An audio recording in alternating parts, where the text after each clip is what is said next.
Éphésiens chapitre 5 verset 18. Ne vous enivrez pas de vin, qui mène à la débauche, mais soyez remplis de l'esprit. Ce verset fait partie des instructions de Paul aux croyants d'Éphèse sur la façon de vivre une vie sainte agréable à Dieu. Voici les principaux points à considérer dans ce passage.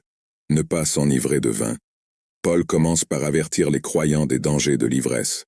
Le vin lui-même n'est pas condamné, mais l'abus d'alcool qui conduit à l'ivresse et à un mode de vie de débauche est condamné. L'ivresse peut altérer le jugement moral et spirituel, conduisant à un comportement pécheur. Soyez remplis de l'esprit. Contrairement à l'ivresse, Paul encourage les croyants à être remplis du Saint-Esprit. Être rempli de l'esprit ne fait pas référence à une expérience ponctuelle, mais à un état continu d'être sous l'influence et le contrôle du Saint-Esprit. Cela implique de permettre au Saint-Esprit de gouverner nos pensées, nos paroles et nos actions, nous permettant ainsi de vivre une vie pieuse qui plaise à Dieu.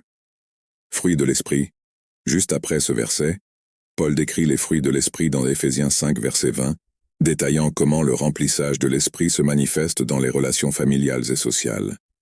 Cela inclut l'amour, la joie, la paix, la patience, la bonté, la douceur, la fidélité, la douceur et la maîtrise de soi. Vivre en conformité avec la volonté de Dieu.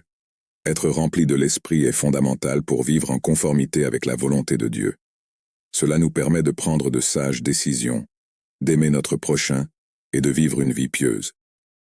En résumé, Éphésiens chapitre 5 verset 18 est un appel à la sobriété spirituelle et à rechercher continuellement la plénitude du Saint-Esprit. Les croyants sont exhortés à éviter l'ivresse et à vivre une vie contrôlée par l'Esprit qui portera des fruits de justice et une vie qui reflète la gloire de Dieu. C'est une invitation à vivre conformément à la volonté de Dieu dans tous les domaines de notre vie. Déclaration de foi. Seigneur Jésus-Christ, je confesse que je suis pécheur et que je suis séparé de Dieu à cause de mon péché. Je me repens de mes péchés et je reconnais le Seigneur Jésus-Christ comme le seul et suffisant sauveur de ma vie, et je dirige à la vie éternelle, et écris mon nom dans le livre de vie. Amen. Éphésiens chapitre 4 verset 30. Car c'est par la grâce que vous avez été sauvés par la foi, et cela ne vient pas de vous, c'est le don de Dieu, pas des œuvres, de peur que personne ne se vante. Jean 10 verset 28. Je leur donne la vie éternelle, et ils ne périront jamais.